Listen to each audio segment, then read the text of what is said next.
Excuse me. Bob here, your host. This channel is at present sponsored by me, so I foot the entire cost pretty much. Anyway, today's video is about an article I originally saw on MSNBC, which I don't usually much pay attention to because of their obvious bias. They don't want to. Anyway, it's not important what they do or don't do. But the title of this article is 4 Car Brands Mechanics Recommend. Okay. Well, y'all know I'm a lifelong mechanic. I've been twisting wrenches since the late 70s. Am I an expert? Well, according to ASE, yes, I am. Do I know it all? According to nature? No, I don't. According to the mechanics world? No, there's some things that stump me and I actually need some help. Everybody needs help. The problem is, are there people, those people that need help, going to ask for it or be so egotistical they just keep going and make a mistake? Well, here are the 4 car brands mechanics recommend, and this is out of what is this? It is called motorbiscuit.com. Okay. First one. I can find it.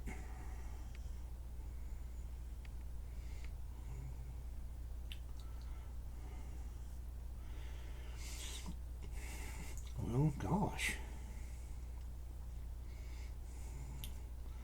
Okay, Toyota is a favorite of car mechanics. That's what they're saying here. That's Eastern Automotive Group. Recently released an article about the best used cars that mechanics recommend. Toyota's name is frequently used as one of the top brands that car shoppers would consider. And there's the article. If I can get it to... Gosh, that's awful. There we go. There we go. Okay. Well, there has been a trend as of late.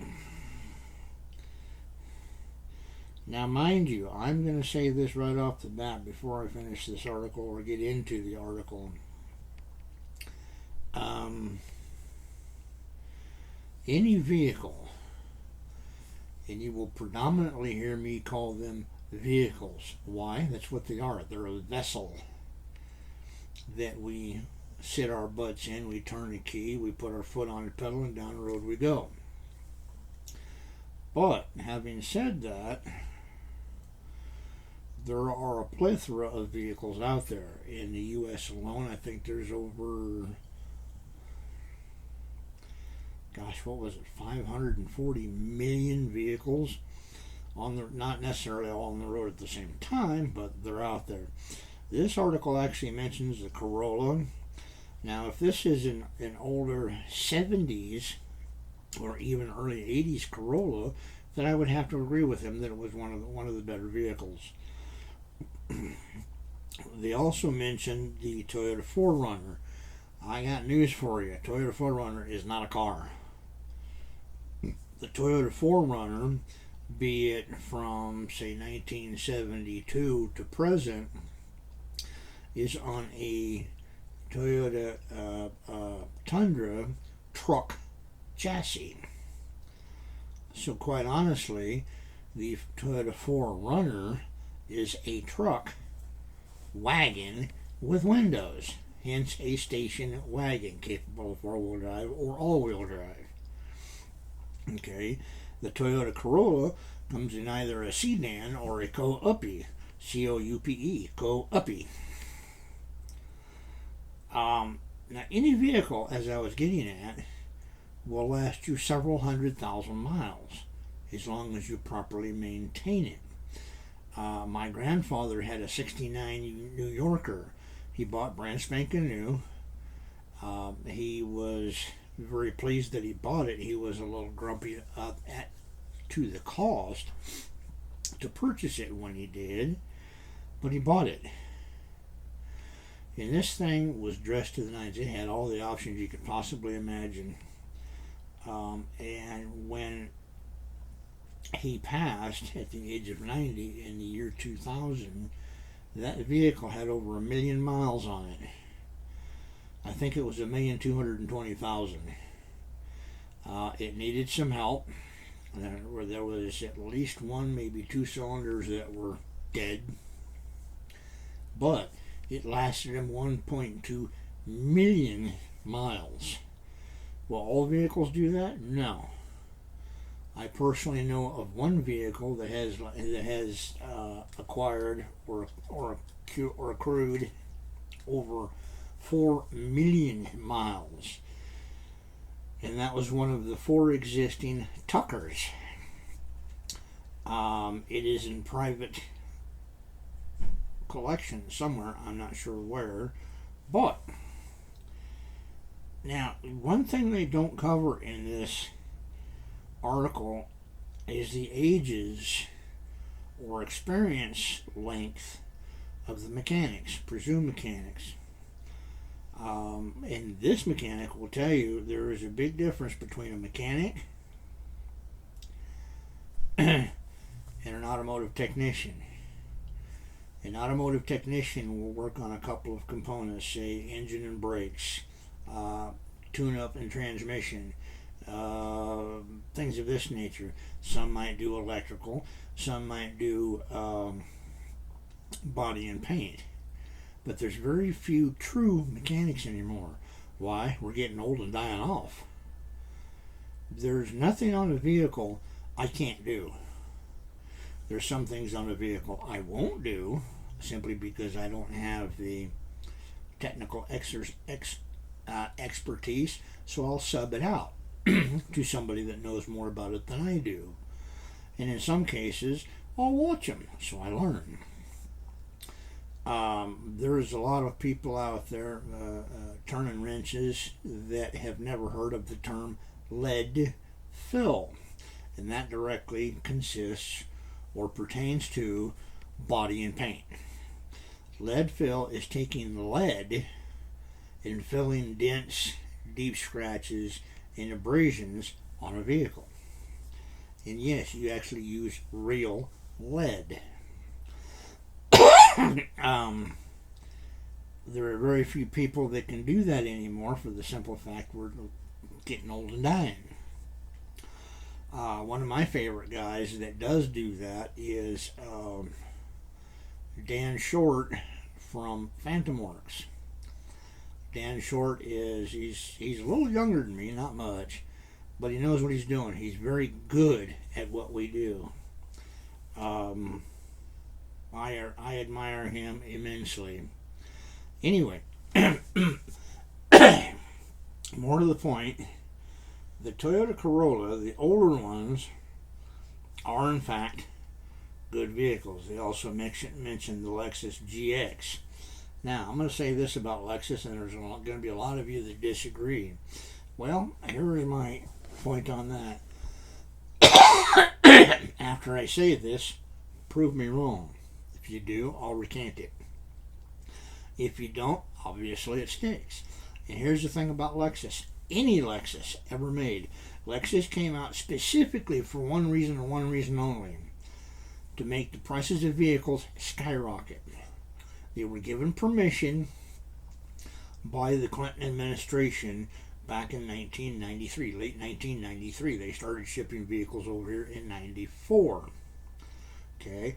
However, they did have vehicles over here in 92, but they weren't very expensive at that point. It wasn't until late 1994 that a Lexus would cost you more than $50,000. The Lexus whatever it was, gold trim, was the first one that was over $50,000. I think it came out, the base price was $58,000 and change, and it went up from there. And it just, bearing in mind, people, the average vehicle cost to produce any vehicle, I don't care what it is, is anywhere between $4,800 and $6,200. That's it. Now, to get it from the drawing board to the dealership is another matter. By the time it gets to the dealership, I mean, come on, you kids out there, and when I say kids, I mean from 45 years on down to 16, 17 years old. And no, 16, 17-year-olds are not walking in with $100,000 and buying vehicles. Mommy and Daddy's doing that for them if they're getting a vehicle at all. Or they're working their hind ends off, good on you youngsters, and they're getting something off of a used car lot. Well, this is the way we're supposed to do it. We work our hindies off, and we go out and we buy what we need or what we want. But more to the point, Lexus was the first vehicle that was allowed price gouging dealer markup. And one of the reasons for this was the Saturn. Saturn had something they call no barter price. That was a price, bit bam boom, that's it, you pay it. Or you don't. Well, I have never believed in that. I've always believed in barter. I don't believe in lowballing anyone, or me being lowballed by anyone, but that also happens. I mean, right now, the most expensive production vehicle I can think of are the trucks. Toyota, Dodge, Ford, Chevy, GMC. They're all running on average $90,000 and more. There are some that are in the low to mid $80,000 ranges. By the time you get done with taxes, you're well over $90,000. Excuse me. More to the point, these vehicles that they pick, every single one of them are Japanese imports. Every one. I attribute that to the last 45 years of marketing.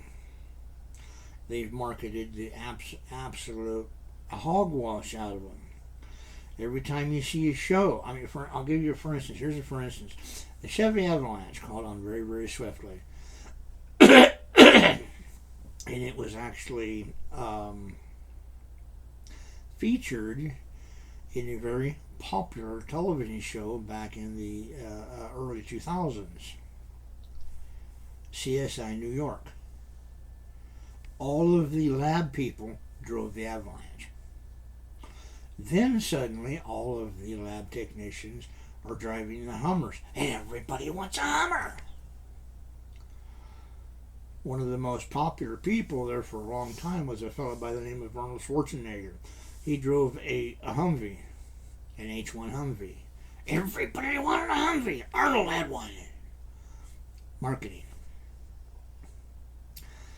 So the Japanese makes and models are pretty much here in America 90%, 95% because of marketing.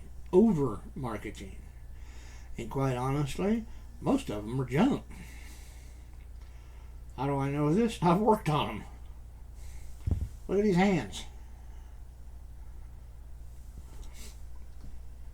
I got a brace on my right knee right now because I'm bone on bone.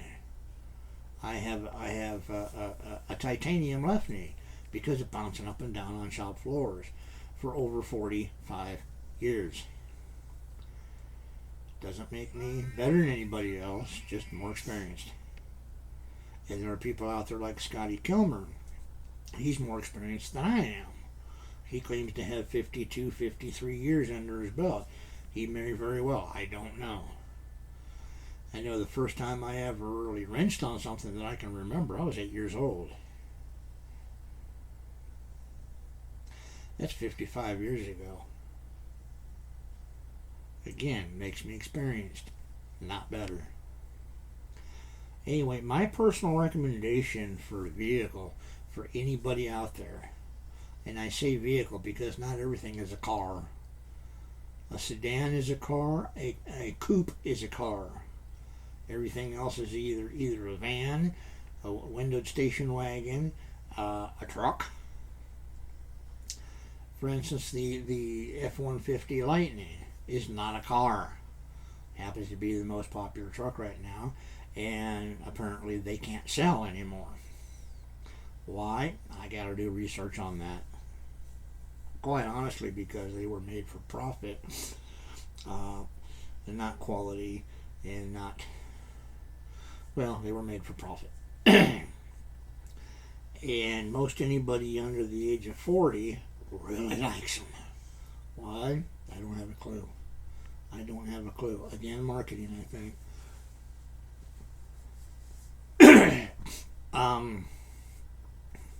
My personal recommendation, if you want to buy a good, trustworthy vehicle, and you're going to have to do some internet research on it, and that is the vehicles you do not, I repeat, do not see in used dealerships. You do not see them. Those are the ones you want. And I don't care what make or model it is, it doesn't matter. I personally really like the Jeep Grand Wagoneer from 1980 to 1990.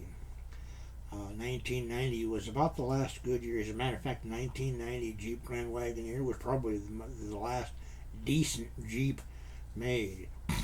When they went over to the Cherokee, the little boxed guys, the JK or FJ, whatever it is, bodies, they just went to garbage. They absolutely went to garbage. I'll take a flat fender over one of those any day. Anyway, guys, this is getting kind of lengthy. But again, my personal recommendation, whatever you don't see on the used dealership lots, that's the thing to buy. So you're going to have to do some research. Fortunately, you kids out there, kids say 40 and on down, you're beginning to learn that the older classic American vehicles, trucks, cars, wagons, are better. They're cheaper, by better than half in most cases. They're easier to work on. They're less expensive to maintain and or repair. And they're reliable. Thus saith the fat old guy. God bless, folks. Have a great day.